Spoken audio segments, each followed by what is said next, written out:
Tukitegeddeko nti Taha Museveni aleeteddwa eno Georgia Atlanta okujjanjabibwa. Sebo ne bannyabo mbalamusizzaako nnyo. Agaagagwawo tewakyali ebyambu oba si byambu amawulire era n'ekituufu finally kyekino tukifunye mu ggwanga erya US mutaka era nga alabiddwako okusinziira ku report ali ku ground saagala kubyongeramu just kyenkusaba sharingirako obubaka ate muno ate obulyawo n'aba NRM balense nga bo bakyawakana wabula ate kansuke nkwe agaakagwira mu ggwanga erya US nga omukyala akigambibwa nti ate atuusiddwa mu bitibwa eby'amaanyi wabula nga ono agenda kubanga ajjanjabwa abeerabiddeko n'agaabwe bati bwe batutegeezezza likinga subscribinga toyina walala bino w'ogenda kubanga obijja yamanya ddoboozi Buganda Ntege Ekyuma kya Yesu ndi wano ku kisaawe bakiyita Sav oba Savana. Museveni aleeteddwa eno Georgia Atlanta okujjanjabibwa. Entambula ye nno yabadde bweti mugiwulirize obwana bwa Nuupu bannange mujja bwevuma. Yakozesa presidential jet gye bayita 5X-UGF. Ennaku z'omwezi 27 Maachi yavudde Entebbe ku ssaawa 1:59 n'agwa ku kisaawe ky'Angola kye bayita Espagos SDI ku ssaawa 14:24 obeezo bazogera batya mu Lugundi mu Lunyanyimbe. Kati ennyonyi ne basooka bagiteekamu amafuta awo. Kakati awo yavudde ku ssaawa 1:56 Angola ennaku z'omwezi 28 ye leero nange wendi wano n'atuuka e Savannah Georgia Atlanta mu USA ku ssaawa 15:02. Bano ababbi bagoza nti Uganda nnungi. Museveni yagamba mbu Uganda efaanana California. Kati wakye bagenda babajjanjabire ewa Uganda. Kakati nonze ndi wano ku airport njagala kubuuliriza ennyonyi eno presidential jet yakuttewa omulwadde gwe yajjeemu yamututte mu ddwaliro ki kubanga kiteeberezebwa nti ali kugamu ku malwaliro gano wammanga Emory University Hospital eriri ku 1364 Clinton Road North East oba Emory St. Joseph Hospital. Ago ge malwaliro ag'amaanyi ennyo wano mu USA we batya n'okujjanjabira bakaaba pulezidenti.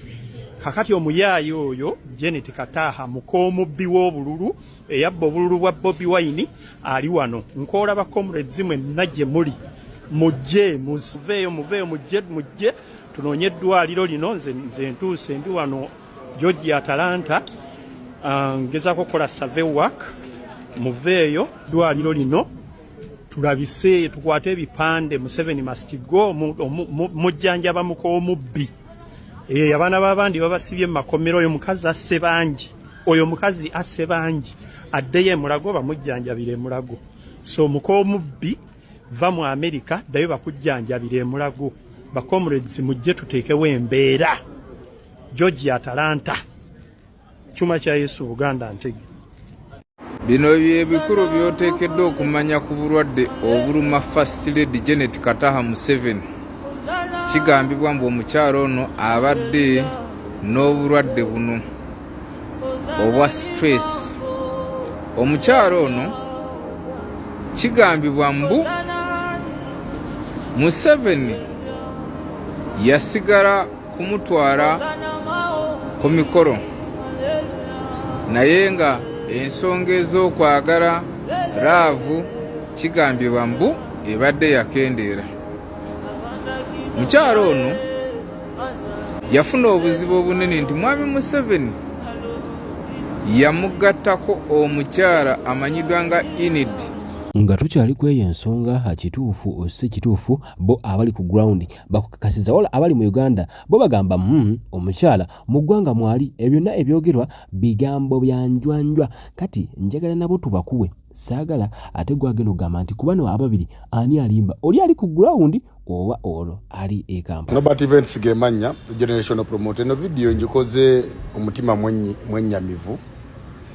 Video eno njala kubuulira abavubuka bannange naddamu abakozesa omutimbagano banaye mulimu ensonga ze tulina okusaagasaagirangamo kati gwe semanya Simple Kiira wulira n'erinnya lyo lyennyini ebigambo bye weetuuma nti omuntu asobola n'okukussaako fayiro n'ovundira eruzira nga tewalina akukyalira oli ku maka ga First Family oli mu kwasama ogattako ki kati mu byoyogera is it a breaking news okakasa gana mawulire goli mu kusomera abantu ku mukutu gw'okakasa yoyogerako singa bakunoonya enkya ne bakufuna osobola obbiwaako obujulizi nti First Lady ali bubi.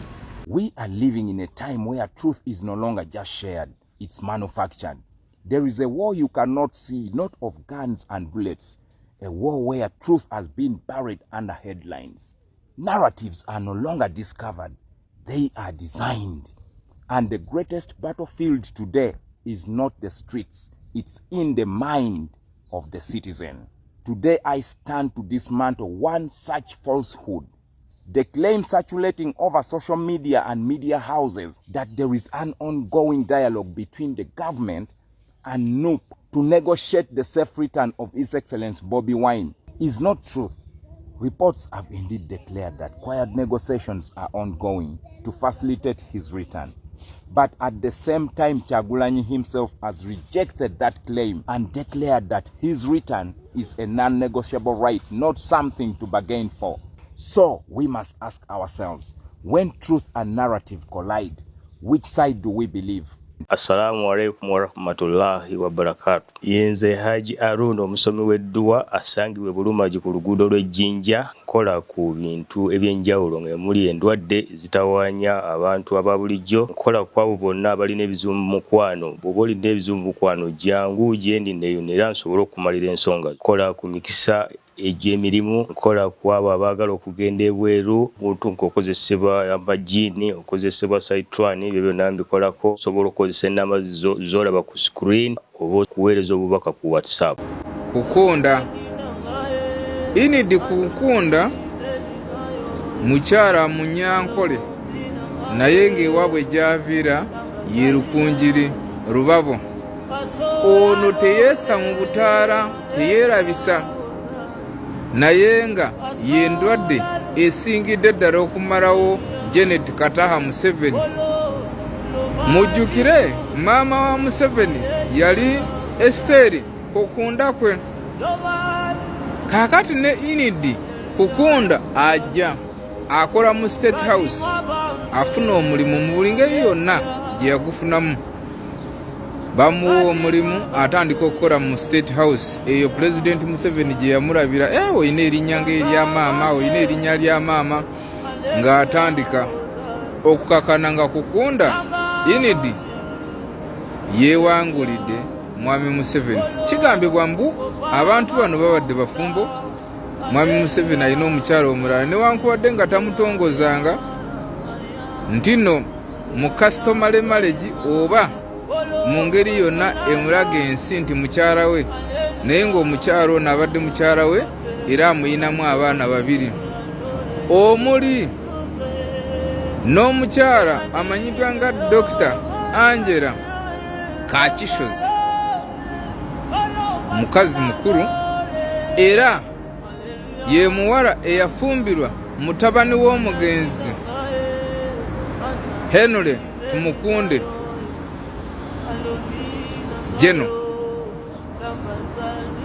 Kakati omukyalo ono Kukunda kigambibwa nti yatwala nnyo laavu ya President Museveni era bwetyo neemwerabiza nnyo Janet n'afuna stress ne zimulya mumulaba mu public naye nga stress zibadde zimutta mukazi wattu.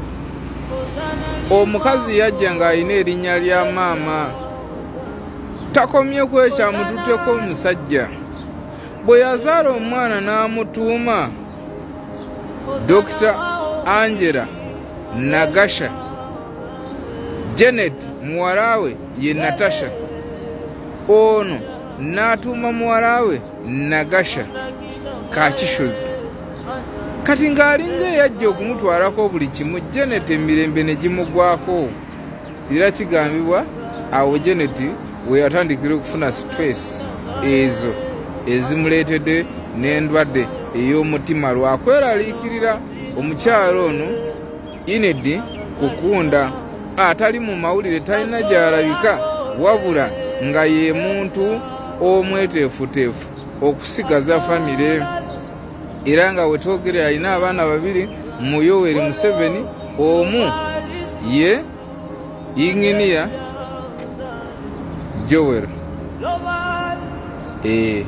Inginiya Joel nono Dr. Angela Nagasha Kachshozi mubitegede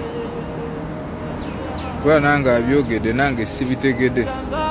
Truth does not negotiate with oppression. A man returning to his own country is not a privilege to be negotiated, it's a right. When a man must negotiate to return home, then the issue is no longer dialogue, it's control disguised as diplomacy. Let us not be deceived. These are the mechanics of propaganda. Propaganda does not always look like lies. Sometimes it looks like truth. It's designed to calm the public, weaken resistance, and create illusions of progress where there is none. This is how truth is diluted, not by direct denial, but by substitution. Let us remember, after the disputed 2026 elections marked by violence, arrests, and allegations of repression, Kyagulanyi Ssentamu was forced into hiding and later left the country under pressure, citing threats and military pursuit. So next time you hear about dialogue, ask yourself, dialogue between equals or dialogue between pressure against targeted voice? We are told that religious leaders visited his home, but instead of speaking truth to power, they advised his household not to cause war. But I ask, since when did speaking truth become the cause of war? Since when did silence become the path to peace? True spiritual authority does not pacify the oppressed. It confronts injustice. Even in the Bible, prophets did not negotiate truth to please kings. They spoke truth clearly, boldly, and without fear. Truth has signs. It aligns with reality. It does not require manipulation. It stands even when challenged. Right now, Uganda is tested, not just politically, but spiritually and intellectually. Okwotinga mbulukira basajja agambi gwe bivubuka mmwe mujja kwesombera akatalimu mwe oli kuno jejemba mutambuza amawulire agali fake simanya facility simanya ali bubi kati gwe mubongo obunafu golabanga ddala first lady asobola kutwalibwa mu ddwaliro lya Wanembu ya kumpi kugamba gwe mukulowooza nti agenda okutuuka okulwala oba okutuuka okugenda ombeera okubembi nga timu ye oba medical team ya State House oba timu ye eyoba yabasawo tena bakutegera nti embere genda kubambi nnyo ne mulowooza mutya abantu omuntu gwe bajjanja banokujjanja banga n'obulwadde simulwadde kati gwe mu busiru bwammwe mulowooza mbu embera yatabuse ne bamuddusa ne mwesenyuwe ekigambo first family mbabuulira mwesenyuwe ekigambo first family bavubukamu abanuupu nto mwalekaananga wano ne muganya okufuna ekyokuyiga bivubukamu ebya nuupu muganya okufuna ekyokuyiga mbabuulidde oli kuno jejemba owamawulire amafu wamantwala omukisa guno bategeza nga mmaliriza teri muntu alina moral authority ewamawulire gakwata ku health status ya first family ng'ogyeko State House oba emikutu gya State House ekyo nkiddamu nabo bantu kisiganye basobola okulwala tebali moto era obudde buli obutuuso obutuufu Katonda ali bayita niye ate tekisanyukirwa kubanga kugamba mu mubongo obwo muba mulabira ddala nga okufa oli bere bulungi